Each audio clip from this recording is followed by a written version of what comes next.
Hi friends, ಇದು 5 ಎಕರೆ general property.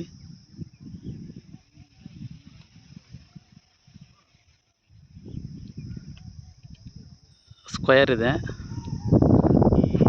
ರೋಡಿಂದ ಈ ಕಡೆ ಕೂಡ 1 ಎಕರೆ ಬರ್ತಿದೆ. ತುಂಬ ಚೆನ್ನಾಗಿದೆ. ರೆಡ್ ಸಾಯಿಲ್ ಇದೆ. ಸುತ್ತ ತೋಟಗಳಿದ್ದಾವೆ. Village attach. ಹೈವೇಯಿಂದ ಒಂದು 4 ಕಿಲೋಮೀಟರ್ ಆಗುತ್ತೆ. ತುಂಬ ಚೆನ್ನಾಗಿದೆ.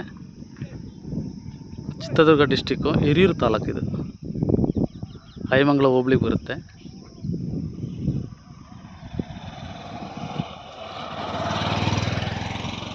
ಒಳ್ಳೆ ವ್ಯೂ ಇದೆ. ವಾಟರ್ ಸೋರ್ಸ್ ತುಂಬ ಚೆನ್ನಾಗಿದೆ. ಆ ತೋಟದಿಂದ ಆ ತೋಟದವರೆಗೂ ಬರುತ್ತೆ.